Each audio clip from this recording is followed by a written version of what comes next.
152-8098로 전화 주세요. 지금 후원하셔서 우크라이나 민간인 보호를 촉구하고 러시아의 국제법 위반을 규탄해 주세요. 월 10,000원으로 우크라이나 시민들의 인권을 보호할 수 있습니다. 이 끔찍한 전쟁 범죄가 묵인되지 않도록 여러분의 참여가 절실합니다.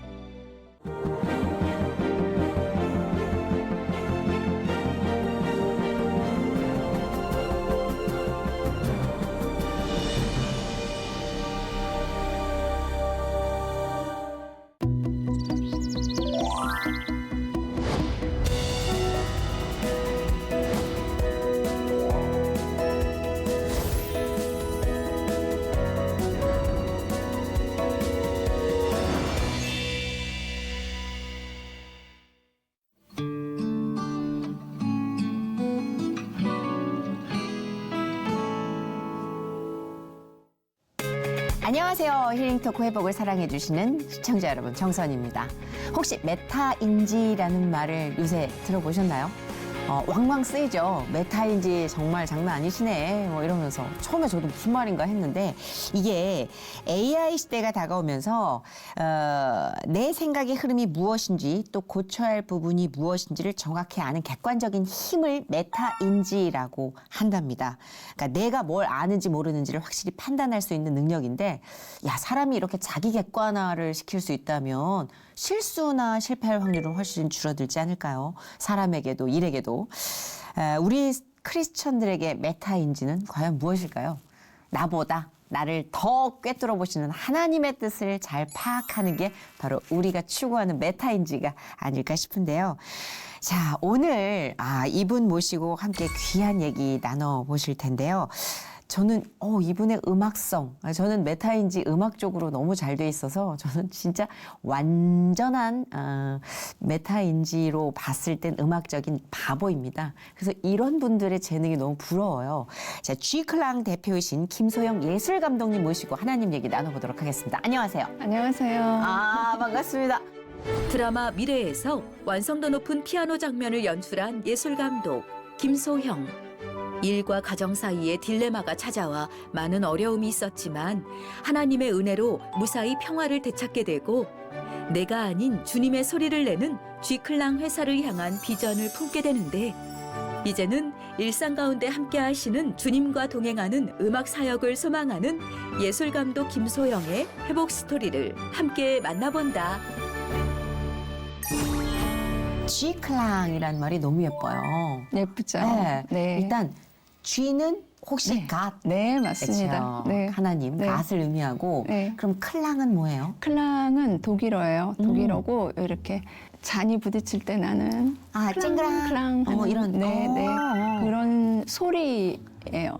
좀 음악적인 맑고 용어도 투명한 있고. 소리. 네. 예쁘다 클랑. 예쁘죠? 이게 독일어라면서요? 네, 독어에서 이런- 잘 없는 그런. 독일 이렇게 맞아요. 약간 죄송합니다만 거리죠? 제가 독일어를 잘 모르다 보니까 약간 네. 좀 절도 있는 발음이 많았는데 네, 맞아요. 클랑 약간 이거는 부드럽고 여성성. 네. 그래서 제가 처음에는 G클랑이 아니었어요. 그럼요. K클랑을 만들어서 활동을 해야겠다. K 클랑 K는 킴? 킴이나 네, 누구나 뭐 김소영 이러면 예상하는 킴을 해야겠다 그래서 K클랑을 만들었어요. 네.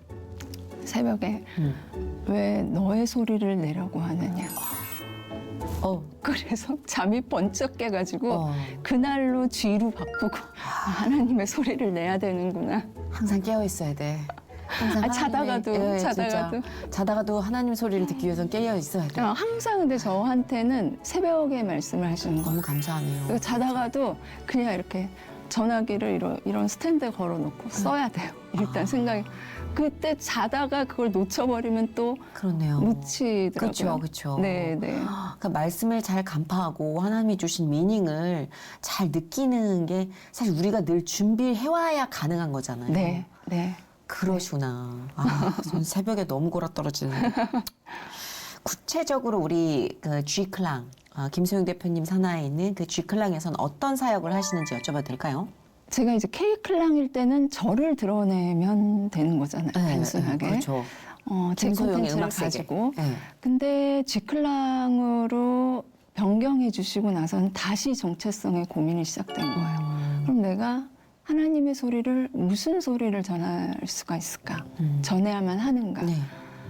분명히 그것은 음악과 예술을 통해서 전하는 건데 그 예술의 콘텐츠에 단순히 재미나 세상 사람들의 어떤 이목이나 그런 관심만을 위해서 콘텐츠를 만드는 게 아니라 하나님의 소리, 하나님의 빛, 구원, 복음, 예수님이 가지고 계신 성품, 예수님의 가치관, 예수님이 바라보시는 곳, 성령의 열매들 이런 것이 기준이 돼서 음악회나 어떤 예술 프로그램을 만들어서 세상에 나갔을 때 야. 믿지 않는 자들에게 또 하나님의 어떤 영혼을 바라보고 계시는지 이제 저도 모르잖아요. 네. 그러니까 준비하는 거죠. 기도하고. 너무 비장합니다. 너무 비장한가요? 아니 비장한데 너무 그 비장함을 거창했나요? 해내실 분이니까 해내시고 계시니까 네, 한 걸음 한 걸음. 네. 개그맨들이 비장미에 약해요. 아, 그런가요? 저희가 특별한 사명과 비장미에 취약하다 보니 이런 사명을 듣다 보면은 와 하고 진짜 아니에요. 경외감이 들어요. 아, 각자의 영역에서의 네. 주권대로. 더 각성해야겠다라는 도전을 받게 해주는 의미부터 G클랑의 사역들이었습니다. 네, 아유. 그 저희가 대중적으로는 이제 정말 김소영 예술 감독님 하면 딱 알아챌 수 있는 게 드라마 밀회의 총 예술 감독님이셨어요. 네. 근데 이게 이렇게 맡게 되신 것도 되게 의미가 있다고 하셨어요. 네. 어. CG를 사용해서 네. 정말 저 배우가 치는 것처럼 만드는 일이 그 이전에는 없었어요. 없었어요. 그래서 저희가 드라마 보면서도 특별한 연주 장면이 네. 나면 약간 좀 우참 네. 나는데 뭐 네. 이런 느낌. 네. 근데 밀회는 정말 깜짝 놀랐죠. 네. 그랬어요. 근데 그거를 시작할 때만 해도 감독님도 모르셨고 저희도 다 몰랐어요. 아. 어떻게 무엇을 해야 하는지. 그런 상황에서 저는 더더욱 이제 그냥 평범하게 피아노를 평생 3-4살 때부터 치다가 네. 방송이라는 걸 생각해 본 적이 없어요. 그냥 학계로 나가는 게 의뢰 루트였어요. 그래서 유학을 마치고 돌아와서 이제 남들 다 하듯이 교육 독주회 하고 뭐 준비하고 강의도 나가고 이러면서 지내다가 갑자기 기획사에서 뭐 이렇게 방송에서 피아노를 좀 가르쳐 줄 분이 필요하다는데 한번 나가보라고 나간 자리에 이제 안편석 감독님이 계셨던 거예요. 근데 이제 저는 전혀 방송계를 모르니까 그분의 어떤 그 굉장히 역량이나 뭐 이런 네. 작품들을 모르고 있는 그렇죠, 채로 그렇죠. 나가서 네. 별로 할 생각도 없었어요. 이제 이쪽으로 발을 들이면 생각을 전혀 안 했던. 학계 쪽은 힘들다. 예, 이런 약간 보수관념 때문에 나가서 그냥 대충 물어보시는 거에 그냥 답만 하고 저는 할 생각도 없이 이제 좀 자리 옮겨서 더 얘기를 나눠보자고 하시는데도 저 선약이 있다고 그러고 도망간 거죠. 나랑은 안 맞아. 그런데 이제 이쪽에서도 저의 이런 적극적이지 못한 태도가 조금 아쉬웠는지 다시 구하라고 이제 하셨나 봐요. 네. 그런데 너무 바빴던 거죠. 다른 것들을 준비하느라고 네, 네. 음악 감독을 다시 섭외하는 것을 뒷전으로 미루다가 오야? 그게 제일 중요한데? 딱 닥쳐서 이제 제작사 대표님이 못 구하신 거예요. 엄마야. 그 다시 연락을 하셔가지고 저도 얼떨결에 나간 자리에서 하겠다고 이렇게 된 게 저의 첫 그 일터였어요. 신기하네요. 전혀 생각을 안 하고 부정적인 생각까지 갖고 있었는데 네. 흔쾌히 하게 된 거잖아요. 두 번째 그렇죠. 때는. 네. 스스로 그냥 나도 모르게. 그냥 끌려가서 빨리 이거 계약서에 사인해야 돼. 분위기에 그럴 때가 분위기에, 있어요. 네. 저도 그런 스타일이라 분위기에. 근데 그것도 하나님이 인도하신 거죠. 네, 뭐. 인도하신 그렇게 인연을 거예요. 맺게 된 거잖아요. 네, 맞아요. 이게 벌써 10년 정도가 지났어요. 맞아요. 그런데도 가장 각인이 된 몇 장면 중에 하나가 그 김희애 씨랑 유아인 씨가 네. 협연하는 네. 그 둘이 네. 앉아서 네. 그 피아노 연주를 하는 그 장면이 정말 소름 끼치도록 네. 기억에 남았는데 네. 네.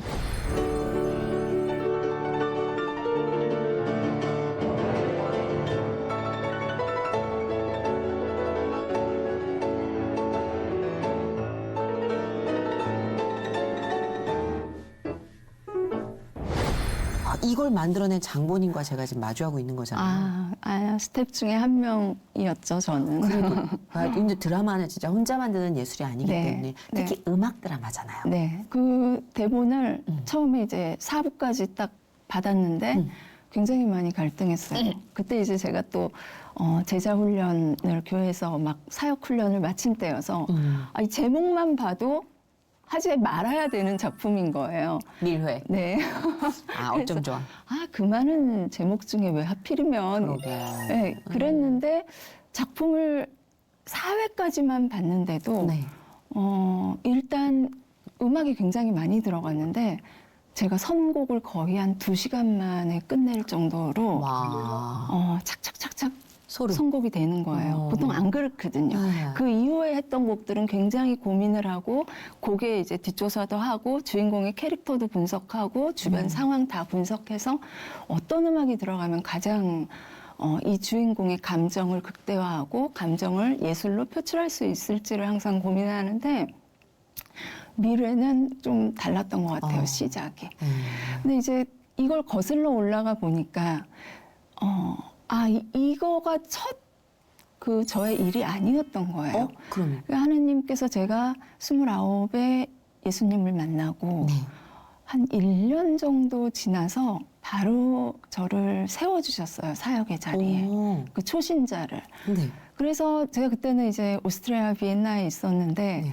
한국에 잠깐 나가서 한 지역교회를 이렇게 돌고 네. 사역을 하는 자리였어요. 네, 네. 그리고 이제 비엔나 담임 목사님이 저한테 추천을 하셔가지고 저는 너무 그 뜨거운 열정에 초신자의 열정에 하겠다고 이래서 공부도 그때 이제 마친 상황이어서 막 직장도 알아보고 이랬어야 하는 상황에 한국으로 들어와가지고 그 일을 너무 신나게 한 거예요. 수요 예배, 금요 예배, 주일 예배 시골로 막 다니면서 네. 목사님하고 그러면서 제 인생이 저한테는 드라마니까 제 인생을 간증한 거죠. 하나님과의 스토리를. 그리고 그 사이사이에 제가 음악을 선곡한 거예요. 와. 클래식으로. 그래서 사실 뭐 지역교회 상황이 막 30명, 어떤 곳은 30명 정도면 꽤 있는 거예요. 네, 네. 개척교회 그리고 같은 경우는 맞아요. 7명, 5명 막 이럴 때가 있으니까. 네, 뭐 노인만 계시는 그렇죠. 그런 교회도 굉장히 많고. 근데 처음에 가서 보고는 상황이 이렇게 저한테는 좋지 않죠. 왜냐하면 무대에서 항상 그랜드 피아노, 갖춰진 조율된 맞아. 피아노에서만 치다가 네. 시골 교회는 거의 그랜드는커녕 벽 보고 있는 거예요. 피아노가. 음향 시설 이게 울리는 것도 없어요. 그것도 없고 피아노 업라이트로 벽 보고 이렇게 붙어 있는데 그 뚜껑조차 열리지 않아서 두루마리 휴지 껴놓고 와우. 요만큼 열어놓고 저는 벽 보고 치는 거예요. 여기서 하나님 이분들 앞에서 제가 클래식으로 네. 다 주무시지 않을까요? 그게 매일매일 기도 제목이었던 그렇죠. 것 같아요. 연주자는. 네, 지에 갈 때마다. 그런데 그때 제가 알았어요. 다 울고 계시는 모습을 보면서 이분들이 제 음악에 오시는 게 아니고 내가 만난 하나님.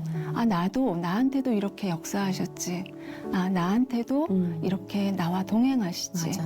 이것 때문에 맞아요. 오시는 맞아요. 거였어요. 맞아요. 그러니까 저는 완전 배경음악으로 연주를 해드린 거예요. 아름답게 쓰인 거죠. 쓰인 거예요. 네, 우리 다 네. 그래서 그 사역을 꽤 하나님이 시키셨어요. 결혼 전까지.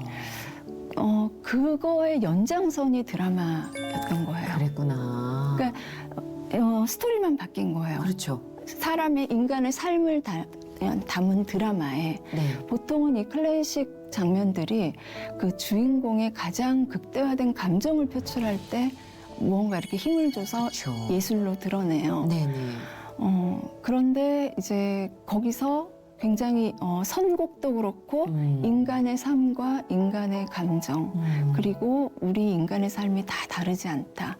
다 그런 아픔, 고독, 맞아. 쓸쓸함 이런 장면에 음악이 선곡이 되는 거고 저는 그 다음부터는 선곡을 할 때 주님께 저희 인간은 이 정도밖에는 안 되는 부족한 결핍의 인간이에요. 결핍이 많은. 이것을 음악으로 올려드리는 거기 때문에 항상 그 사명을 가지고 음악 작업에 임하고 있어요. 진짜 말씀 듣다 보면 내가 왜 이런 일을 하고 있어? 라는 때가 가끔 있단 말이에요, 인간적으로. 근데 돌이켜보면 그 모든 게 하나의 그림이었다라는 생각을 해요. 오늘 말씀해 주신 것도 결국은 하나의 그림처럼 다 연결이 돼 있잖아요. 네. 그러니까 하나님 하시는 일은 별도가 없는 것 같아요. 네. 네. 네. 정말 버릴 게 하나도 없는. 맞아요. 네. 나는 버리고 싶은 상처일지라도 맞아요. 네. 그분은 깨끗하게 다듬어서 쓰시더라고요. 네. 네. 맞아요. 인내하는 진짜. 게 힘들어서 그렇지. 그렇죠. 네. 아마도 그 과정을 지나고 있는 분들이 보신다면 그 그림을 완성시켜가는 과정이라는 위로를 좀 받으셨으면 뭐 이게 위로가 현실 속에선 잘 안 돼요. 지나고 안 되죠. 나야 맞아요. 그게 위로가 되는데 네. 그래도 그곳에 이 간증이 함께 있었음을 나중에라도 기억하셨으면 좋겠어요. 예. 우리 그 대표님은 원래 피아니스트고 이제 피아노를 전공하신 전공자잖아요. 유학 중에 하나님을 만나셨다고 들었어요. 그럼 피아노는 언제 시작을 하셨던 거예요? 피아노는 남들 하듯이 어렸을 때? 네, 어렸을 때 시작 3-4살 때 엄마가 이제 앉혀가지고 시킨 거죠. 그때는 그러니까. 피아노가 너무 붐이었던 제 세대는 안 치는 집안이 맞아요, 없었고 맞아요. 다 한 번씩은 피아니스트를 꿈꾸면서 그쵸. 시키는 시대였어요. 네. 지금은 그렇지 않지만 맞아요. 뭐 정말 평범하게 음악을 전공하면서 유학까지 갔는데 그 사이에는 뭐 엄마를 도망쳐서 엄마가 정말 너무 귀신 같은 거예요. 어머니의 어떤 네. 기대와 이런 것들이 네, 부담스럽구나. 막 틀어박혀서 연습만 하게 하고 이런 엄마가 끔찍할 때도 있었고 뭐 남들 겪듯이 의뢰 그렇구나. 그건 뭐 김연아 선수도 겪었던 맞아요, 거잖아요. 맞아요. 엄마를 피해서 도망가자 하고 유학을 너무 가고 싶었던 거고. 이해가요. 예. 그럼 유학은 도피성 유학이었잖아요. 오스트리아 어떻게 빈으로 보면 네, 그렇죠. 엄마를 떠나 네. 그 엄마를 떠나 자유를 찾으셨어요. 빈에서 처음에 찾았죠. 살짝 찾았죠. 그래서 뭐 너무 좋은 거예요. 해보고 싶은 것도 다 해보고. 뭐 이런 것도 좋을 것 같고 저것도 좋을 것 같고. 근데 얼마 지나지 않아서 한 1년 반 정도 공부할 것을 찾아 헤매다가 쉬운 게 없더라고요. 그러느니 내가 해온 피아노가 낫지 않을까. 에휴, 그러니까. 네, 그래서 다시 정말 뚜껑을 열었던 것 같아요. 제가 했던 드라마에서 이제 도도솔솔 랄라솔이라는 드라마에서 네네. 그것도 봤는데. 그것도 그러세요? 하셨어요? 네네. 오, 고아라 씨가 네. 정말 허영으로 피아노를 맞아요. 공주처럼. 네, 공주처럼 전공을 하다가 대학교 딱 들어가자마자 피아노 뚜껑 딱 닫거든요. 그쵸, 그쵸. 난 이제 자유라고. 저한테도 그런 시간이었던 것 같아요. 그런데 아빠가 정말 나를 사랑해서 나한테 이 음악이라는 것을 선물로 주고 떠나가셨구나 하는 순간 피아노 뚜껑을 열거든요. 저도 그랬던 것 같아요. 저도 아빠의 사랑, 전폭적인 지지가 생각이 나면서 피아노 뚜껑을 다시 열고 그때부터는 정말 쉬지 않고 달렸던 것 같아요. 그럼 하나님은 어떻게 만나게 되신 거예요? 늦게 만났어요. 사실 그것도 돌이켜보면 부르심은 6살 때부터 계속 있었어요. 그렇죠. 교회 떡볶이도 혼자, 저는 항상 혼자 다녔던 것 같아요. 극 아이의 성향을 가지고 있어가지고. 근데 제가 이제 믿음이 없는 집안에서 살다 보니까 힘든 일이 자꾸 쌓이면 자꾸 점에 의지를 하는 거예요. 뭐 굿도 하고. 왜 이렇게 유학 생활이 막 점점 힘든 게 쌓여가면서 나이는 들어가면서 굿으로 풀어야 된다 막 이러면서 한국에 잠깐 들어와서 굿도 하고 그런데 굿을 하고 일주일 만에 오스트리아에 난 이제 다 풀었어. 이러고서 그러고서 이제 들어갔는데 일주일 만에 강권적으로 하나님이 새벽 예배가 있대는데 한번 숨어서 나가보자. 대박. 이렇게 붙잡히면 안 되니까 모자 쓰고 마음이 든 거예요? 가보자 하는 마음. 네. 그래서 숨어 나간 거예요. 사실 그 새벽이라는 시간에 가장 시내에서 멀리 떨어진 성도님들도 별로 없는 숨어 나간 그 자리에서 그 새벽에서 하나님이 만나 주셨어요. 그건 그 저의 느낌을 나중에 기억하세요? 그럼요. 나중에 알게 된 건 저를 위해서 중보 기도하는 3명의 후배들이 있었거든요. 정말 중보기도 다락방. 못 이깁니다. 네, 맞아요. 그 3사람이 모여서 한 그 기도를 들으셨던 것 같아요. 그렇죠. 그 기도를 시키신 거죠. 네, 시키신 사실 거죠. 중보기도는 시키시는 것 같다는 생각을 해요. 네. 저는 왜냐면 본질적으로 남을 위한 기도가 안 나와요. 내일이 너무 바빠. 내 기도가 더 많이 나와. 근데 어떨 때 그 사람을 위해서 막 눈물을 흘리면서 기도를 하게 하신다? 그건 제가 하는 제 건 힘이 아니에요. 아니죠. 네, 그쵸. 맞아요. 맞아요. 그래서 뭐 저 누나, 저 언니 굿하고 들어왔대. 우리가 이러고 있을 때가 아니다. 그래서 저를 위해서 중보를 부르짖었구나. 네, 그랬대요. 그래서 이제 하나님을 그때부터 만난 그 시점부터 바로 이제 사역 그 부족하고 결핍이 많은 저를 이제 사역자로 세우시면서 괴리감이 오는 거예요. 사역자로 세우셨는데 난 너무 나의 삶은 나는 너무 결핍이 많고 부족함에서 오는 그 괴리감 때문에 점점 두려움이 생기는 거예요. 두렵죠. 두렵고 정말 연습을 무대에 나갈 땐 내가 최고야 이러면서 이제 막 마인드 컨트롤 하면서 나가잖아요. 눈 딱 뜨고 아침에 일어나서 눈 감고도 칠 수 있어 하는 정도로 연습을 해서 그 지역교회를 가면 전혀 다른 일이 일어나더라고요. 이 주님의 전에서는 그게 다가 아니라는 걸 그때 알았어요. 내가 아무리 연습을 많이 하고 아무리 준비를 철저하게 했다고 해도 이건 울리는 꽹과리밖에는 되지 않는구나. 그래서 정말 기도로 채워지지 않고 내가 서지 못하면 너무 두려운 자리가 그 자리더라고요. 그렇죠. 이게 밸런스가 확 무너지다가 또 정신 차려서 또 하나님 붙잡고 가다가 그러니까 우리 삶이라는 게 시종일관 같은 그 맥락으로 이어지지 못하고 꺾이다가 뭐 네. 자빠졌다가 네. 또 일어났다가 네, 맞습니다. 다이나믹하게 가고 있는 것 같아요. 네, 맞아요. 그렇죠? 그래서 제 세상에서 이제 이렇게 하는 콘서트 이름이 드라마틱 플러스예요. 정말 드라마틱하죠. 네, 플러스. 근데 정말 이렇게 겪어보면 하나님이 꼭 제가 섰으면 하는 곳이 있는 것 같아요. 근데 그게 뭐 막 많은 성도님들과 청중과 이런 곳이 아니라 저한테는 개인적으로 굉장히 한 영혼을 위한 사역이구나 이런 메시지를 많이 주셨어요. 그래서 어디를 가던 어느 조건이든 분명히 예수님이 보낸 예수님이 바라보고 계시는 한 영혼이 있는 곳이야 라고 저는 달려갔던 것 같아요. 그렇죠. 사실 그런 사명감을 심어주시지 않으면 갑자기 불현듯 드는 가시 같은 생각들이 나를 찔러요. 네. 내가 이렇게 왜 해야 되지? 그렇죠. 난 좀 더 큰 무대 욕심 나는데 네. 충분히 그럴 수 있잖아요. 네. 재능이란 게 청중도 몇 명 왔어, 몇 명 들었어. 맞아요. 항상 그럼요. 숫자로 기억하는 세상이잖아요. 맞아요. 네. 거기에 자칫 잘못하면 현혹되기 쉽기 때문에 네. 진짜 호흡할 때마다 꽂아주셨으면 좋겠어요. 그 생각을. 네, 맞아요. 저희의 의로는 불가능한. 그러니까 쥐클랑의 출발도 어찌 보면 밑그림은 하나님이 그때부터 김소영 대표님을 다 쓰시면서 그 사역을 통해서 그려놓고 계셨던 거죠. 네, 그러신 것 같아요. 응집된 게 이제 쥐클랑의 사역으로 네. 발현이 되는 게 아닌가 싶어요. 네, 한국에 제가 결혼을 하면서 귀국을 했는데 그러셨구나. 그때도 이제 뭐 너무 늦게까지 결혼을 못하니까 쫄라서 얻어낸 배우자였어요. 누굴 쫄랐어요?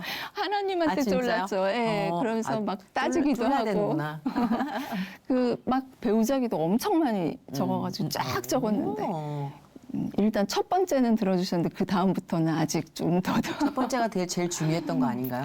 그렇죠. 왜냐하면 이것도 하나님을 못 만났으면 아마 세상적인 조건이 첫 번째에 들어가 있었겠죠. 아무래도. 예. 그래서 저는 이제 구슬하고 믿음의 뿌리가 없는 집안이다 보니까 이제 장로님 아들, 장로님 믿음의 집안. 뿌리가 갈급하셨구나. 네. 그게 가장 두려웠어요. 제가 흔들릴 것 같고. 잡고 그래서 싶은 언덕. 네. 그래서 이제 결혼하면서 정말 핑크빛 꿈이 펼쳐질 것 같이 귀국을 딱 했는데 네네. 그때부터 저한테는 정말 광야였어요. 것 진짜? 같아요. 왜냐하면 저는 3, 4살부터 그렇게 오랜 시간, 30이 훌쩍 넘는 시간까지 피아노하고만 지냈어요. 그렇죠. 그것도 가족도 없는 유학지에서 거의 시간을 보내다 보니까 제 자신만 있는 거예요. 주변이 없어요. 그러니까 거기다 극아이예요. 그리고 관계지향적인 성향이 아니고 그냥 목표대로 쫓아가는 그런 삶을 살아오다 보니까 결혼을 하면서 이 사회, 작은 가정이라는 사회가 지옥처럼 힘든 거예요.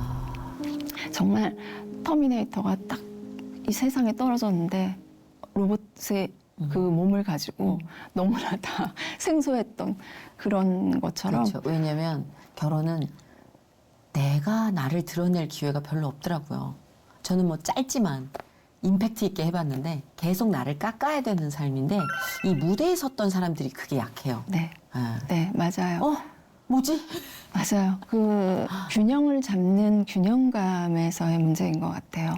그러니까 예술이라는 건 더더욱 몰입을 해야 되는 직업인 것 같아요. 그리고 연주자라는 건 굉장히 방에 틀어박혀서 인내해야 되는 시간이 있는데 그 시간과 아내의 자리, 며느리의 자리, 뭐 딸의 자리, 엄마의 자리 이런 것 속에서 나의 시간을 갖고 몰입을 하기라는 너무 힘든 그렇죠. 맞지 그렇죠. 않는 거죠. 그렇죠. 네, 특히 이 직업군은 정말 네, 주님 없이는 안 되는. 네, 안 돼요. 맞아요. 정말 너무 연약하고 너무 예민하고.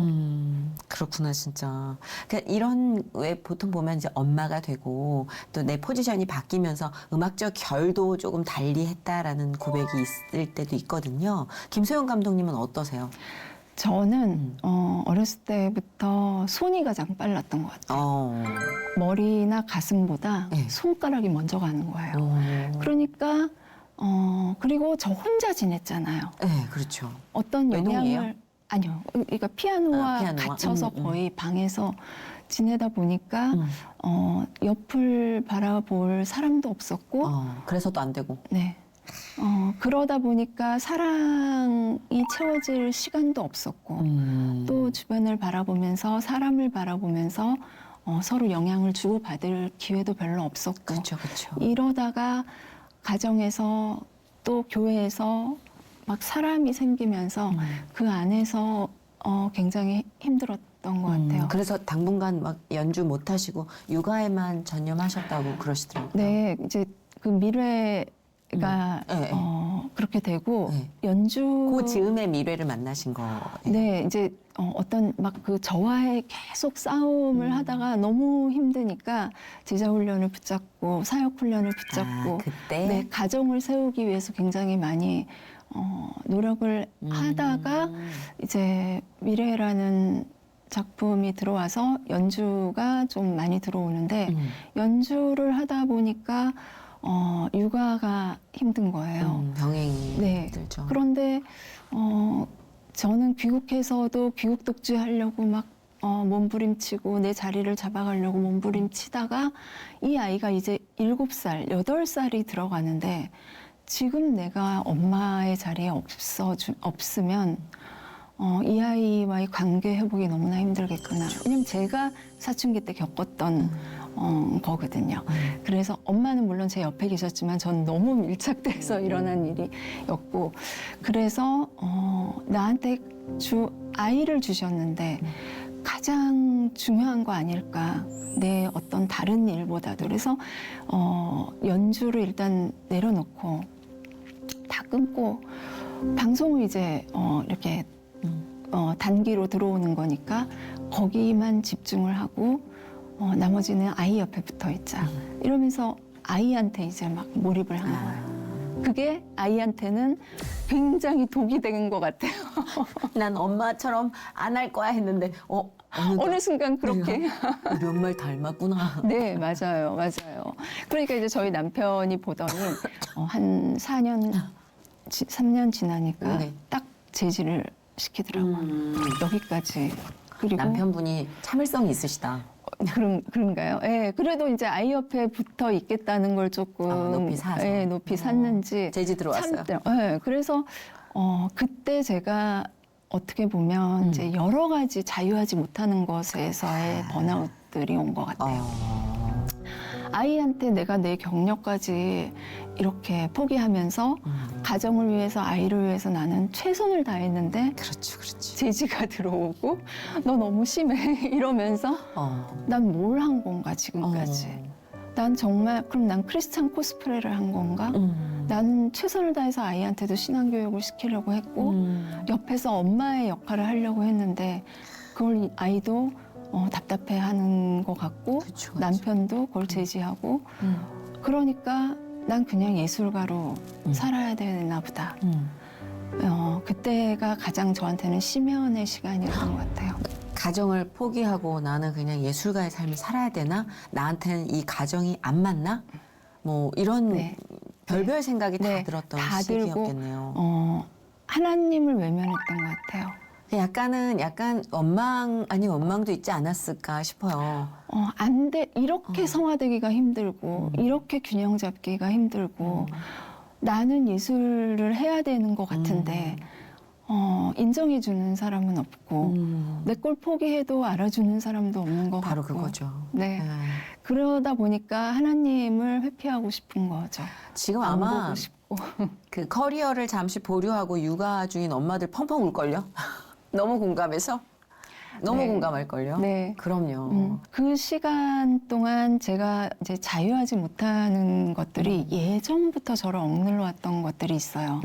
이제 사역을 하다 보니까 이 클래식이라는 음악이 굉장히 인간적으로 쓰여진 거잖아요. 당대에는 굉장히 그 작곡자들이 어떤 결핍에 의해서 그렇죠. 어떤 예. 잘못된 가치관으로 곡을 쓰기도 하고 그렇죠. 이걸 내가 어떻게 주님에 전해서 영광을 이런 곡들로 올려드릴 수 있지에 대한 고민이 컸어요. 총체적 딜레마네. 네, 아주 다 그때 아우. 올려왔던 것 같아요. 아우 무거워. 네, 난 뭘 하고 있었던 거에서 출발한 그 고민들이 그렇네. 네, 저의 이전의 고민들까지 다 다, 만났어. 성화되지 못한 나의 그런 어떤 그렇죠. 부족함까지 다 끌고 와서 이제 회피하고 싶은 거예요. 하나님 도망가고 모르는 시절이 행복했다. 차라리. 차라리. 나 그냥 음악만 생각하고 살면 안 되나? 그런 시기에 남편이 권했어요. 너가 혼자가 되고 싶던 어쨌든 자기의 소원 하나를 들어달라 네. 하면서 내적 치유 세미나 너 집에 있기 힘들면 도망간다고 생각하고 내가 등록해줄게 가줘. 아 그런 게 있어요? 네, 몰랐어요, 저도. 아, 저도 몰랐어요. 근데 저는 관심도 없었어요. 하나님을 외면하고 있었기 때문에 내적 치유라는 말도 듣기 싫었어요. 그렇죠. 치유라는 말. 치유라는 것도 짜증이 날 때가 네, 있어요. 네. 그래서 일단 도망가야겠다. 집을 떠나서 아이를 떠나서 정말 내가 헤어지더라도 아이만은 내가 키우리라 이러면서 살았는데 아이도 보이지도 않더라고요. 그래서 그곳으로 도망가서 세미나는 안 들어갔어요.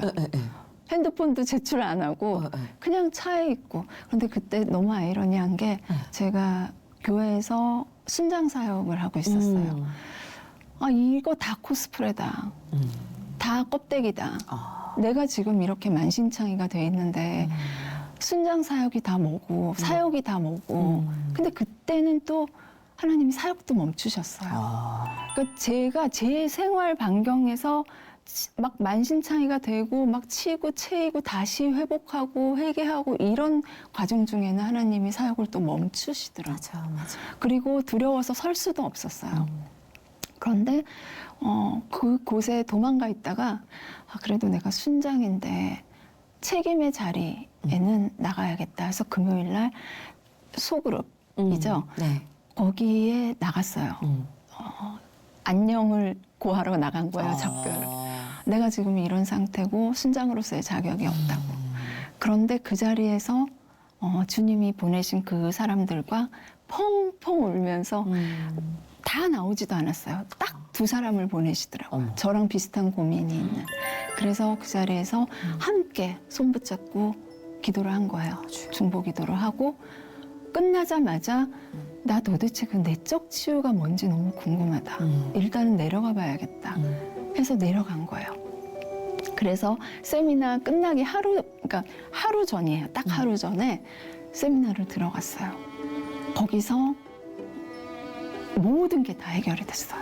저는 이렇게 성화되어 가는 삶이 저 세상에 가기 전까지, 천국에 가기 전까지 계속돼야 되는 거라고 생각을 하는 사람이죠. 어느 한순간에 불 받아서 확 변해서 그걸 별로 믿지 않았거든요.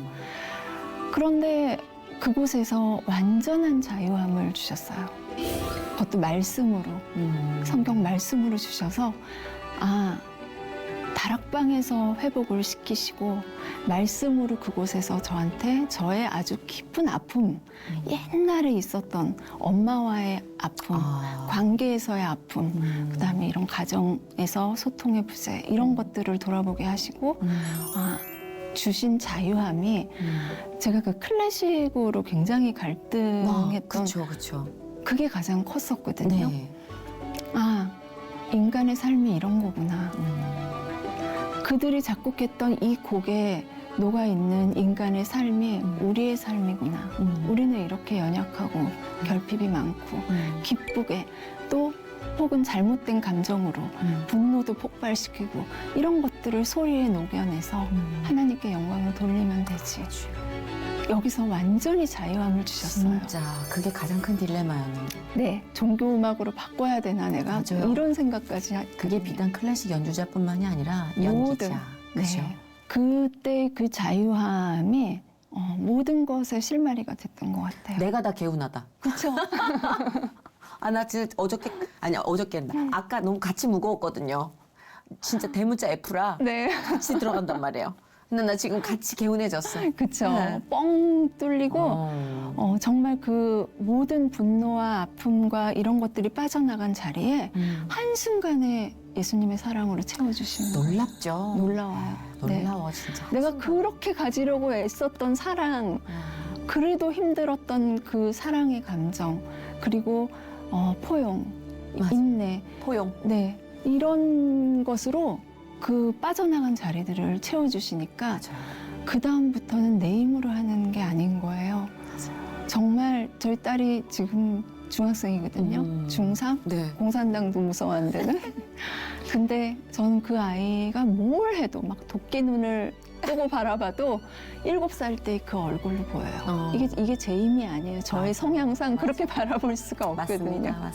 근데 그때 기쁨을 줬던 그 아이의 얼굴을 항상 보이니까 분노가 오래 품어지지 않더라고요. 그게 은혜죠. 은혜예요. 네. 맞아. 사랑이라는 게 나는 끊임없이 내 안에서 생성된다고 착각했거든요.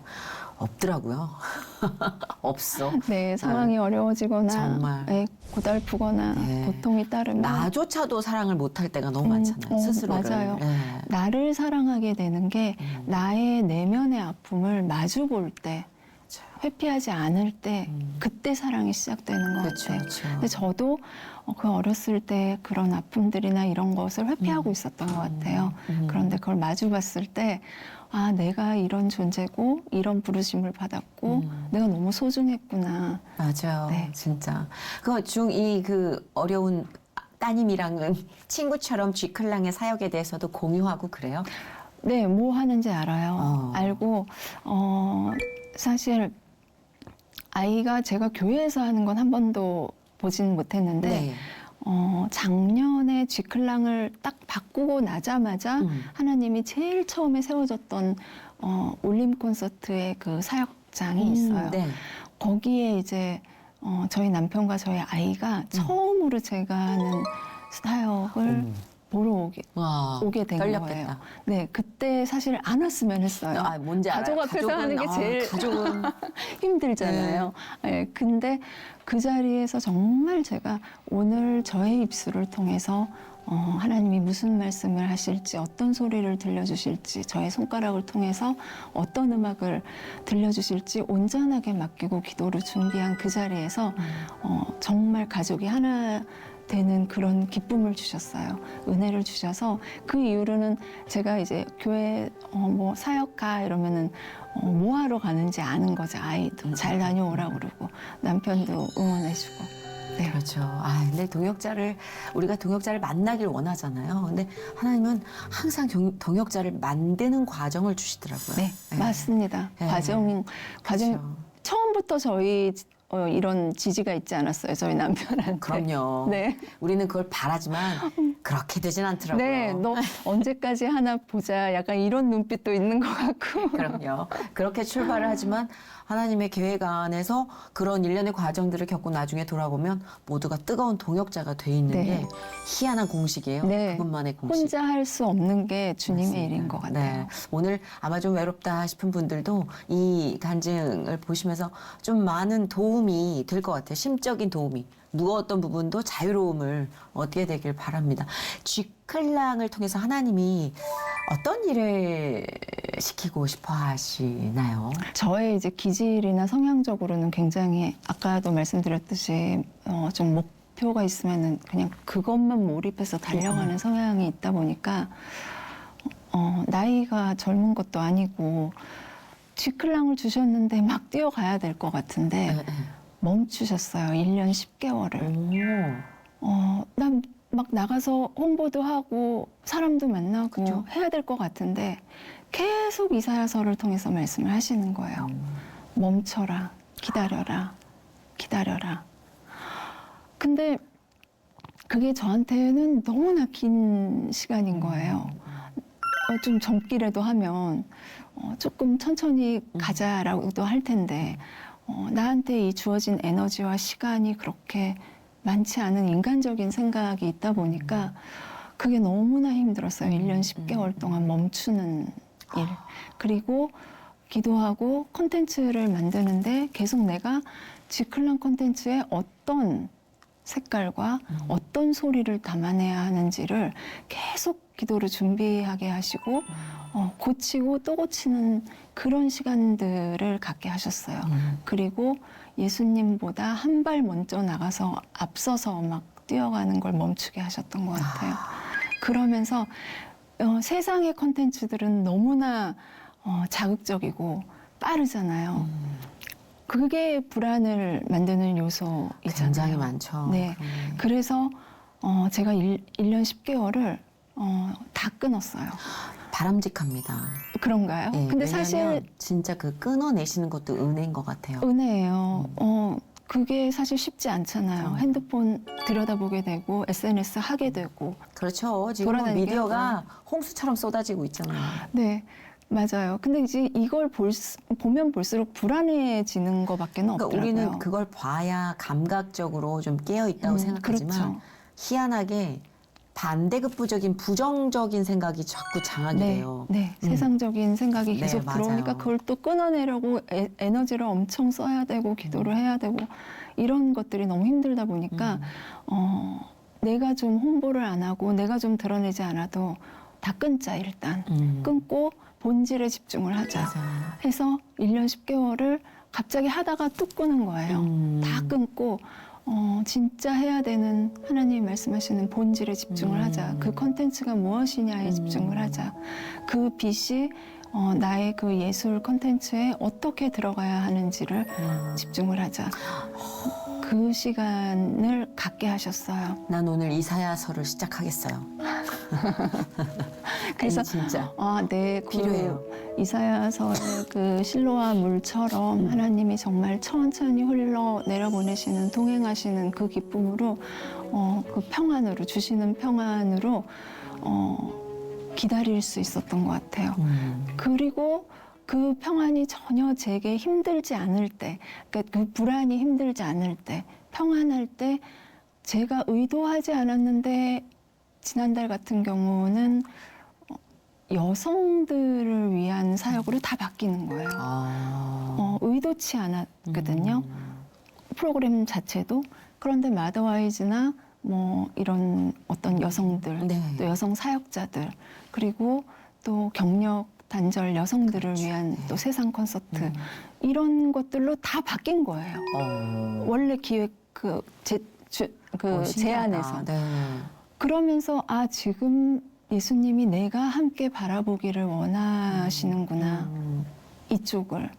그래서 기획도 다 바뀌었어요. 야. 그 기본 바탕에 이제 제가 많이 겪었고 제가 힘들었었고 제가 이야기할 수 있는 부분을 아마 예수님이 말씀하시는 것 같아요. 그래서 그 일들을 세워주시는 대로 쫓아가고 있는 중이에요. 진짜 너무 큰 공감도 되고 깨달음도 얻은 그 구절이 멈춰 있을 때 그 평안을 불안해하지 않을 때 예수님이 비로소 일을 일하기 시작하셨다는 시작하세요. 그 말씀이 우리가 얼마나 많은 평안을 불안해하고 있는지를 반대로 일깨워주는 말씀이었던 것 같아요. 네. 그죠? 네. 주님이 주시는 온전한 요람인데 그거를 우리는 일이 없음, 공백, 네. 내 능력치가 무능해지고 있음 뭐 이런 부정적인 걸로 다 채우고 있잖아요. 네, 그 온갖 단절. 오물. 예. 근데 그 평안이 불안하지 않을 때라는 말씀이 너무 와닿았어요. 예. 혹시 우리는 지금 주님이 주신 이 평안을 불안해하고 있는 건 아닐지 저부터 점검을 좀 해봐야 될 것 같아요. 혹시 앞으로 또 G클랑의 사역도 이렇게 비전도 얘기를 해주셨는데 대표님의 기도 제목이 있으시면 함께 나눌까요? 대중과 소통하는 옷을 입혀주셨는데 예전 같았으면 제가 주님 제가 뭘 할 수 있을까요? 어디로 갈까요? 막 이랬을 것 같아요. 네. 그런데 제 사역은 또 저희들의 사역은 이전에도 있었고 나 이후에도 있을 것이고 멈추지 않을 것이고 나는 그냥 지금 일상을 살아가면서 내 바운더리 안에서 주님이 입혀주신 옷을 입고 주님과 함께 동행하는 사역이구나. 어떠한 막 그 무거운 짐같이 느껴지지 않게 네. 그냥 한 발 한 발 함께 동행하면서 예수님이 바라보시는 그곳을 함께 걸어가는 그런 사역이 됐으면 합니다. 너무 좋아요. 처음에 그러셨잖아요. 나 이런 성스러운 주님의 사역 너무 부담스러워. 나 진짜 이렇게 홀리하게 살 수 있어. 막 온갖 그 책임감과 부담감으로 시작부터 굉장히 머리 아프셨다는 고백에 1시간 뒤에 그 길을 같이 이렇게 걸어오니까 동행하는 예수님을 이제 깨닫고 함께하는 주님에게 온전히 맡기는 이렇게 귀결되는 모습이 너무 평화롭게 안착이 되니까 너무 좋아요. 네. 역시 말씀을 너무 잘 마무리해 주시네요. 이게 우리의 여정인 것 같아요. 네. 김소영 대표님의 인생이지만 우리의 인생도 같은 여정으로 네. 같은 깨달음으로 네. 결국은 주님과 함께 안착되는 네. 그 여정까지니까 네. 그 동행에 너무 불안함을 느끼지 않으셨으면 하는 네. 소망을 우리 가져봅니다. 모두의 삶이 각자에게 드라마잖아요. 그럼요. 그래서 지금 이 드라마를 나 혼자 쓰고 있는지 아니면 하나님과 함께 맞아요. 쓰고 있는지를 항상 생각하시면서 지금 조금 힘든 시기를 지내고 맞아요. 있는 분들이 힘을 얻으셨으면 좋겠어요. 많은 사람들이 비극에는 예수님이 동행하지 않는다고 착각하잖아요. 근데 비극일 때 더 비로소. 피눈물 나게 일을 하고 계시고 더 진짜 온통 예수님 발바닥 그 발자국이 찍혀 있을 정도로 네. 바쁘시다는 거. 네, 저희가 의식하지 못해도 맞아요. 정말 그 펴신 날개로 보호하고 계신다는 거. 맞아요. 오늘 이 시간을 통해서 많은 분들께 함께 하시는 예수님의 그 표징이 강하게 각인됐으면 좋겠습니다. 오늘 함께 해주셔서 너무 감사드리고요. 또 특별히 의미 있는 시간이었던 것 같아요. 감사합니다. 네, 축복합니다. 감사합니다. 네, 고맙습니다. 네, 감사합니다.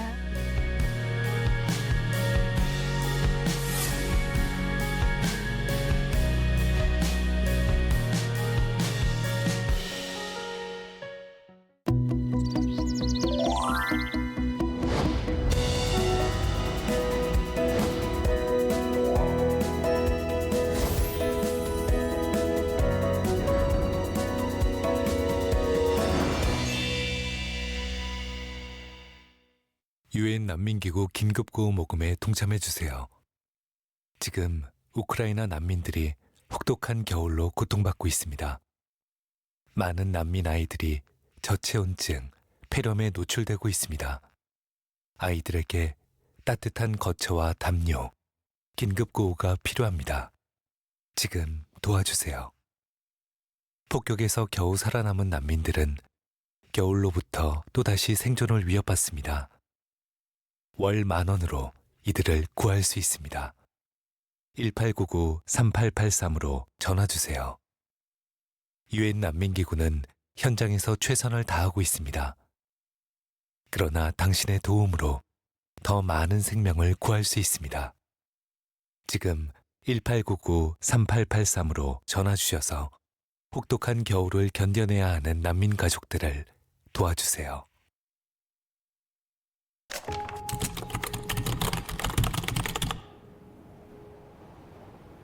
컨서는 우려가 아닌 관심입니다. 가난과 추위에 떨고 있는 아이들에게, 배고픔에 지친 아이들에게, 가뭄, 지진, 전염병 등으로 피폐해진 아이들에게 당신의 관심을 보여주세요. 매 10초마다 아이 한 명이 기아로 사망합니다. 더 이상 아이들이 먼저 세상을 떠나서는 안 됩니다. 어떤 대가를 치르더라도 떠나야 하는 건 배고픔과 가난이어야 합니다. 지금 전화 주셔서 이 아이들을 지켜주십시오. 후원 문의 1644-9607. 당신의 관심을 보여주세요. 컨선 월드와이드. 이라크의 기독교인 이쌈에게 문자가 도착했습니다.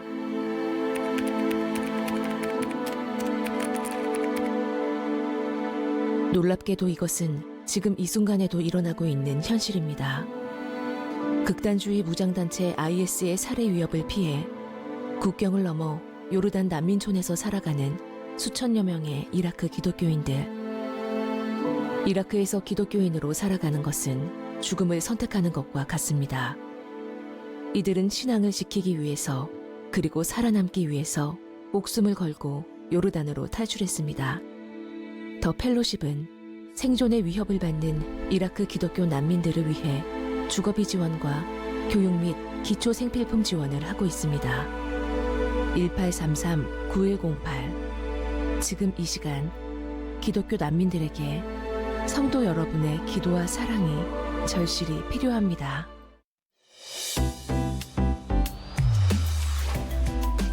이어서 김은희 박사의 성경 에센스가 방송됩니다.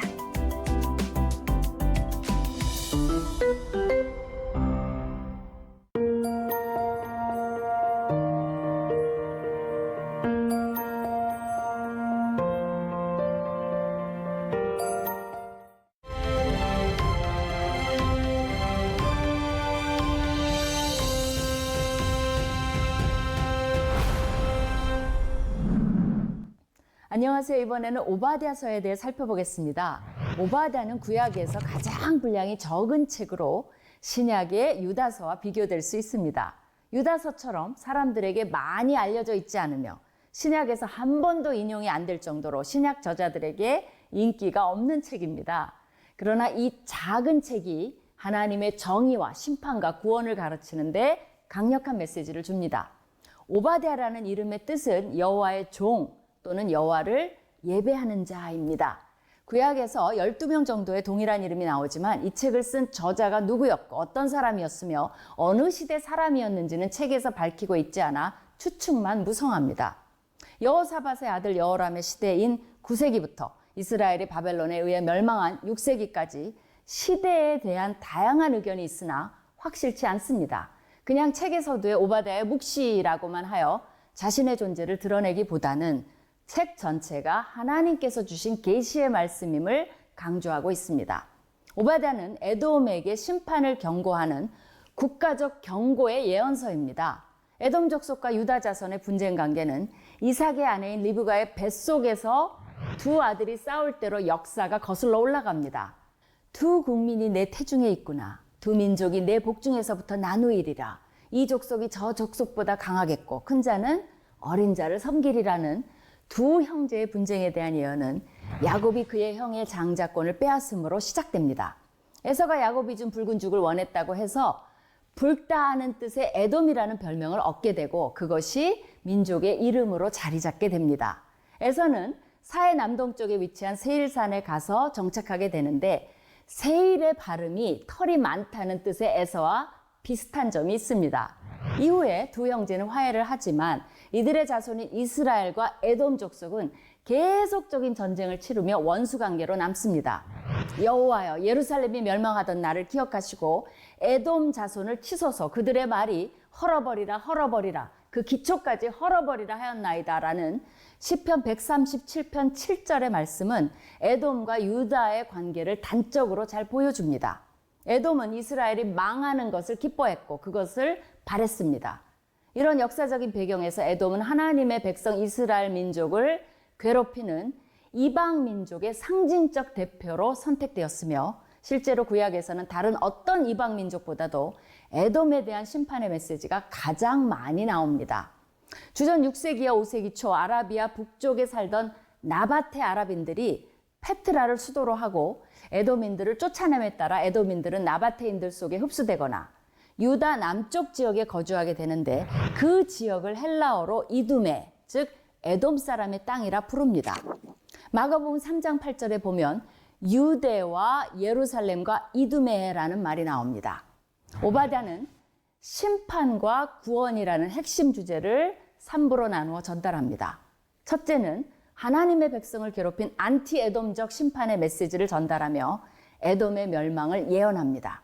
에돔은 하나님 앞에서의 교만으로 인해 심판받을 것이며 무엇보다도 그의 형제 국가인 유다에게 한 포악한 행동들 때문에 하나님의 심판을 피할 길은 없습니다. 에돔은 하나님을 대적하는 열방을 대표하며 여호와의 날, 즉 심판의 날에 그들의 행한 대로 보응을 받을 것이며 하나님의 분노의 잔을 마시고 이제까지 경험하지 못한 무서운 심판을 경험할 것입니다.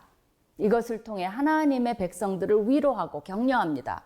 기독교인들도 오바댜를 읽으며 하나님 때문에 받는 박해가 있다면 언젠가 하나님께서 갚아주시고 위로해 주실 것을 기대할 수 있습니다.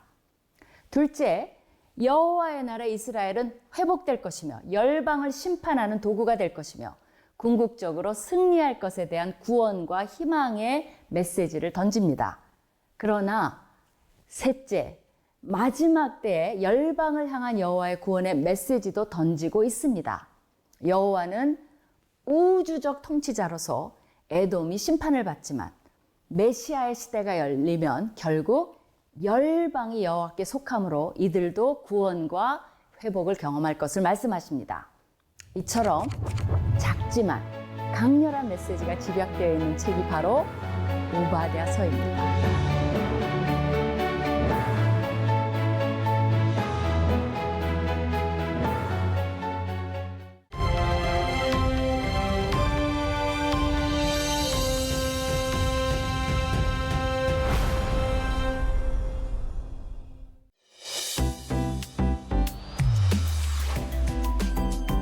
이어서 소문난 성경교실이 방송됩니다.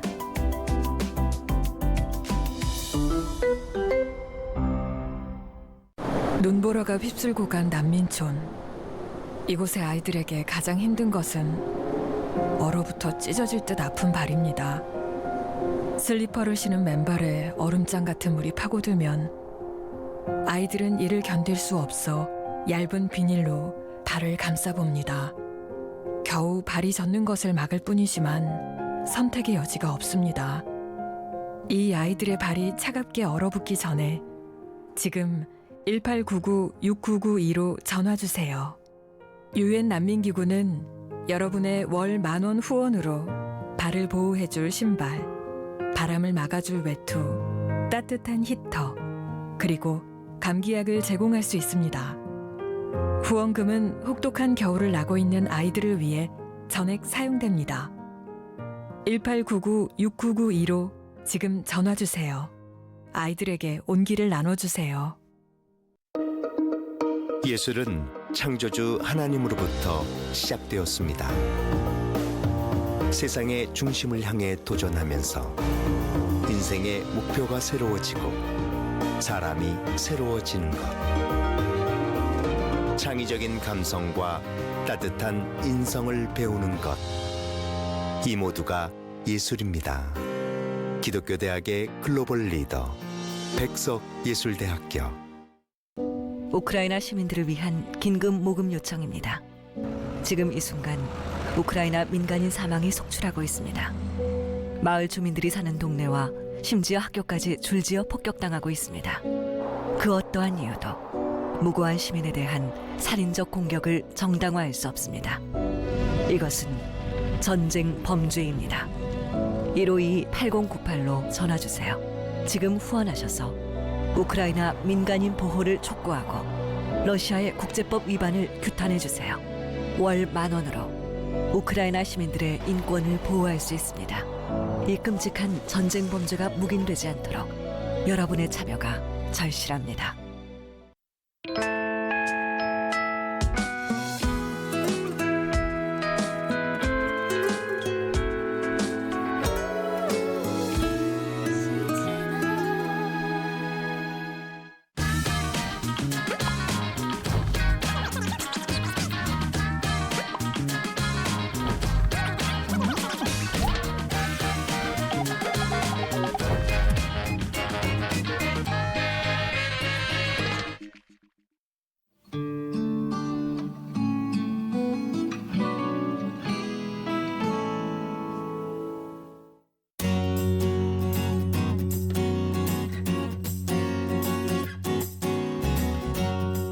안녕하세요. 하나님이 주신 것에 만족하고 감사하는 여러분들 되시기를 축복합니다.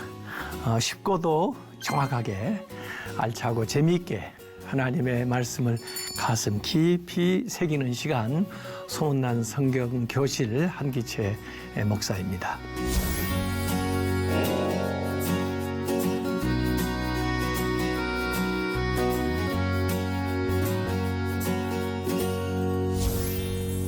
지난 시간에 나눈 내용 얼마나 기억하시는지 모르겠습니다. 그 10계명 가운데 9번째 계명이었죠. 거짓 증거하지 말라고 하는 건데 저는 긍정적으로 그걸 바꿔서 10번째 강의로 진실을 말하라는 제목으로 말씀을 드렸습니다.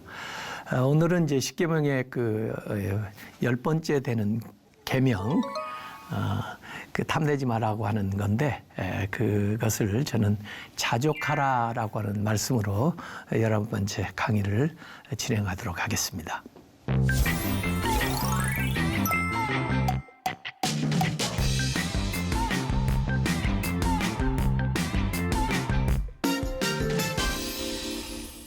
너의 이웃의 집을 탐내지 마라, 이렇게 되어 있습니다만 아래 또 여러 가지 것들이 추가적으로 탐내지 말아야 될 것들이 나와 있습니다. 그래서 저는 이걸 긍정적으로 바꿔서 자족하라, 자족하는 마음만 있으면 이런 유혹과 잘못을 이겨낼 수 있을 것 같습니다. 그래서 이 10번째 계명 출애굽기 20장 17절 이렇게 나옵니다. 너의 이웃의 집을 탐내지 마라. 너의 이웃의 아내나 또 그의 남종이나 그의 여종이나 그의 소나 그의 낙이나 무릇 너의 이웃의 소유를 탐내지 마라. 이렇게 탐내지 마라는 것들이 구체적으로 서술되어 나와 있습니다. 지나다 보면 좋은 집 보이죠. 또 농사가 잘 되는 땅도 보일 거고, 또 아름다운 여인, 또 그 남의 집에 고용하고 있는 그런 일꾼들, 또 그 집에 이 가축들, 뭐 이런 것들이 있을 텐데 남의 소유를 탐내지 마라, 이런 것이 10번째 계명이 됩니다. 이제 신명기에 가서 이 주에 말씀하셨던 10계명이 다시 한번 모세의 마지막 설교 가운데 반복되어 나타난다고 했는데요. 여기에서도 이렇게 설명하고 있습니다. 신명기 5장 22절에 너희 이웃의 아내를 탐내지 말지니라. 너희 이웃의 집이나 그의 밭이나, 이 밭이 초과가 돼요. 왜 초과가 되는지 아세요? 이 10계명 출애굽기는 주로 광야 시대에 주신 말씀이죠. 출애굽해가지고. 그런데 이제 신명기는 이제 모세가 가나안 땅에 다 도달했어요. 그 땅을 내려다보면서 마지막 말씀을 하고 있습니다. 그래서 이제 이미 요단강 이제 동쪽은 점령을 했고, 그다음에 이제 서쪽으로 넘어가기 직전이기 때문에 이 밭이 추가가 되는 겁니다. 이제 땅이 주어지는 거죠. 또 그의 남종이나 여종이나 소나 나귀나 너희 이웃의 모든 소유를 탐내지 말지니라, 이렇게 반복적으로 나오는데, 출애굽기하고 신명기 차이는 이 밭이 더 구체적으로 명시되어 있다는 그런 정도입니다. 자, 그래서 이 십계명 가운데 십계명을 여는 열쇠가 첫 번째 계명과 마지막 계명에 나와 있다고 했습니다. 첫 번째 계명은 하나님 앞에 예배하는 것인데, 내 앞에 다른 신을 두지 마라. 이것은 두 번째 나오는 우상을 만드는 것하고 비교한다면은 이 마음에 대한 이야기였습니다. 또 10번째 계명도 탐내지 마라 하는 것은 앞에 나오는 계명에 이 도둑질하지 마라는 것이 8번째 계명이 나왔는데요. 그거하고 비교하면 내면적인 요구를 하고 있다는 거죠. 그래서 1계명과 10계명이 이 마음의 의도에 대한 동기에 대한 이야기를 내면적으로 하고 있다는 데에서 좀 공통점인 면이 있다고 볼 수가 있습니다. 그래서 이 내면적인 요구다 이런 거고요. 그다음에 이제 이 10번째 계명은 마지막 계명이니까 앞에 나온 모든 계명들을 요약하면서 결론을 짓고 있다, 이렇게 볼 수가 있습니다. 그래서 실제로 이 탐욕에서 모든 것이 비롯됩니다. 탐내는 것에서 이 철원 신도 한번 섬겨볼까? 이 농경신이라고 하는 바알을 섬기면 농사가 좀 잘 될까? 해가지고 우상숭배가 시작되고, 이런 식으로요. 또 살인도, 간음도, 유괴하는, 또 도둑질, 거짓말, 사기, 이런 것들이 전부 이 탐심이 행동으로 나타나게 되면 이런 죄를 하게 되는 거죠. 그래서 예수님도 이제 산상수훈에서 이 마음의 동기를 비롯해 가지고 구체적인 죄들에 대해서 설명을 한 적이 있습니다. 이렇게 모든 죄는 이 욕심, 탐욕에서 시작된다는 것을 볼 수가 있습니다. 그래서 이 욕심하고 이제 탐심하고 조금 다른데요. 욕심은 아직 실현되지 않은 소원, 마음으로 이렇게 가지고 있는 거고, 탐심은 이미 가지고 있는 것, 보이는 것에 대해서 욕심을 부리는 이런 게 이제 조금 다르다고 볼 수 있지만은 결국 같이 상통하는 거죠. 그래서 욕심은 탐심을 불러일으키고 결국 도적질을 하게 만드는 이런 겁니다. 미가서 2장 2절에 보면 밭들을 탐하여 빼앗고 집들을 탐하여 차지하니, 분명히 이제 그 전에 십계명에서 신명기에서 금한 것들이잖아요. 밭, 또 집을 탐해서 차지하니 그들이 남자와 그의 집과 사람과 그의 산업을 강탈하도다. 그래서 이제 탐내는 것에서 도적질로 이렇게 발전되어 나가는 겁니다. 이 아합 왕 이세벨, 그 하나님이 주신 기업, 아무리 백성이라도 함부로 양도하거나 또 남이 빼앗을 수 없는 그런 고유의 그 권한을 가지고 있었습니다. 근데 나봇의 포도원이 너무 좋아 보이는 거예요. 그래서 아합이 자기 거하고 바꾸자는데도 아닙니다. 이건 우리 조상에게 물려받았을 뿐만 아니라 또 저 대에서 끝나는 게 아니고 우리 후손으로 내려가야 될 우리 가정의 기업입니다라고 감히 왕이 말하는데도 거절해요. 근데 그 아합보다 또 한 수 더 뜨는 사람이 이세벨이었던 것 같아요. 아합이 고민하는 걸 보고 뭐 때문에 이렇게 고민하셔? 그래서 그 얘기하니까 당신이 왕이야? 그러면서 가만히 있으라고 내가 해결한다고 그래가지고 욕심을 내서 그걸 차지하기 위해서 거짓 증인을 내세웁니다. 이게 거짓말이 들어가죠. 그래가지고 신성모독을 한 사람이 누군데요? 사실 아합, 이세벨이 신성을 모독하는 거고 나봇은 하나님의 그 말씀을 지켜서 율법대로 살아가려고 하는 거잖아요. 그런데 이걸 모함을 하는 거예요. 거짓 증인에서. 그래서 살인이 나옵니다. 사람을 죽이고 그리고 빼앗는 도둑질이 나오는 거죠. 그래서 이게 총체적으로 전부 이 죄는 연결이 돼 있어요. 근데 이게 탐심에서부터 시작되는 거죠. 그래서 이 야고보서 1장 15절에도 보면 욕심이 잉태하면은 죄를 낳고 죄가 가만히 있지 않고 자꾸 커요. 죄가 장성해서 결국 사망을 낳느니라. 그래서 욕심이 결국 이 사망으로 치닫는 길이라는 것을 성경이 얘기하고 있습니다.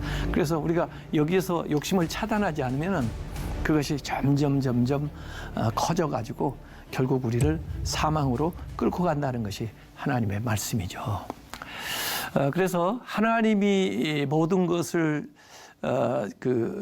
주관하고 계시고 또 하나님이 모든 것의 주인이시라고 하는 것을 우리가 믿는다고 하면은 우리에게 허락된 것 감사하게 여기고 잘 관리하도록 노력을 하고 남한테 허락된 거 부러워하고 또 시기하고 또 그거 탐내는 그런 일을 없애야 됩니다. 남의 것을 넘보는 것은 그 하나님의 주권을 부인하거나 거기에 도전하는 행위가 되는 거죠.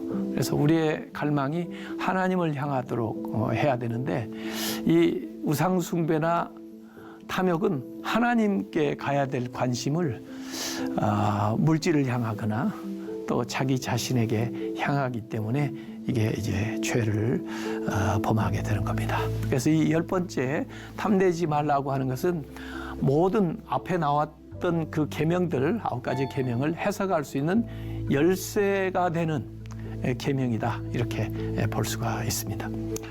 그래서 다른 계명을 이제 외적으로 나타나는 그 행동들의 그 신실함을 재는 내면의 기준이 된다. 그래서 사실은 동기가 순수해야 되거든요. 그래서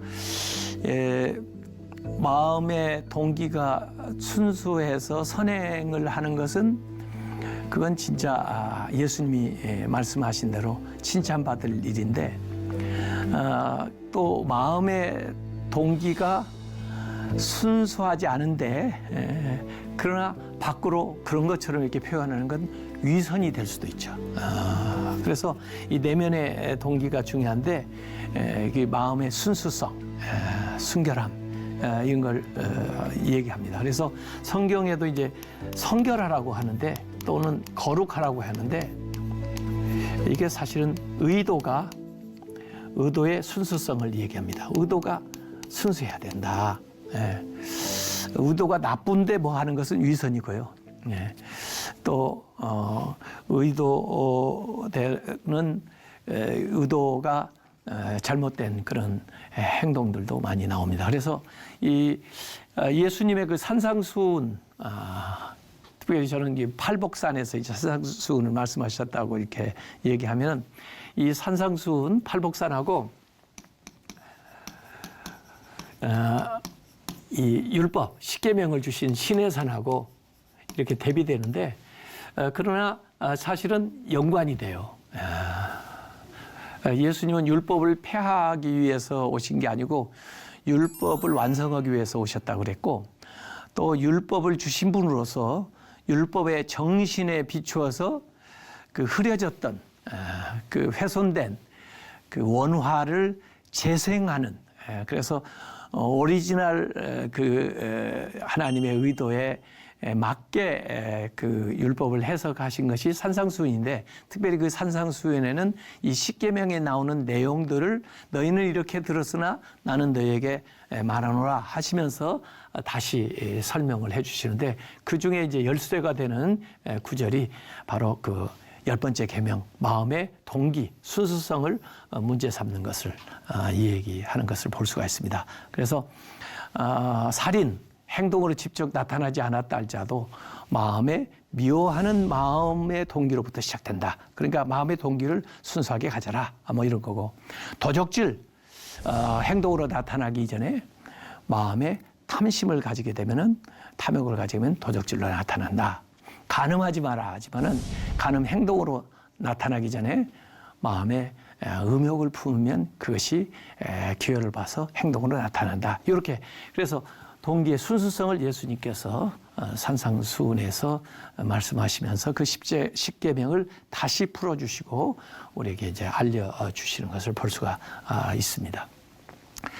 예수님이 굉장히 이제 그 당시에 유명하고 또 지혜로운 그런 선생으로 알려지니까 어떤 사람이 재산 분할을 요구하기 위해서 예수님을 찾아왔어요. 그래가지고 부탁하는 겁니다.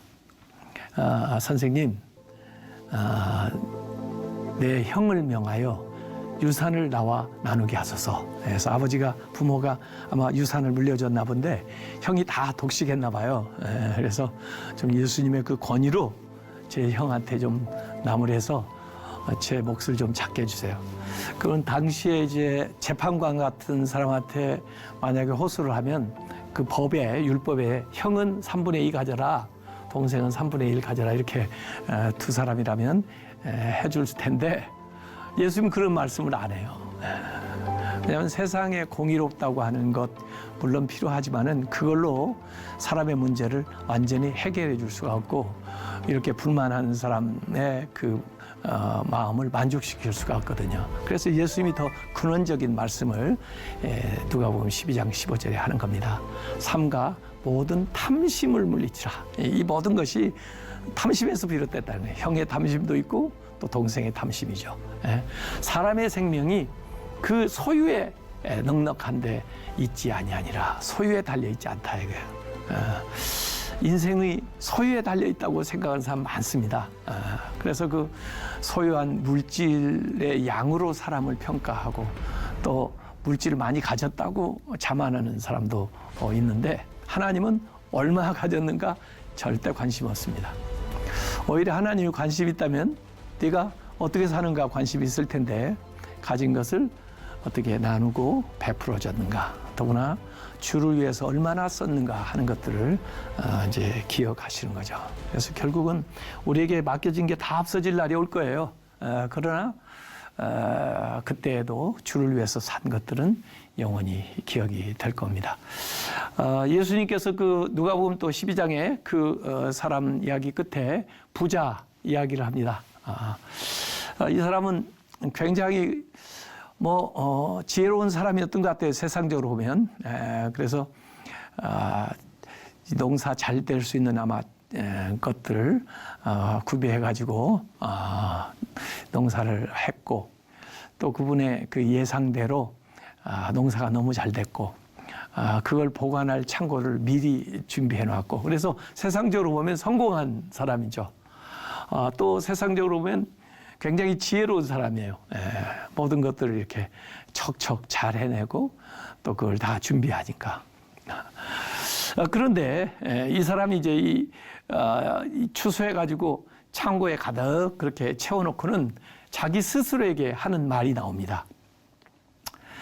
내가 내 영혼에게 이르되 영혼아, 자기 영혼한테 얘기하는 거예요. 내 영혼아, 여러 해 쓸 물건을 이렇게 많이 쌓아두었으니 평안히 쉬고 먹고 마시고 즐거워하자.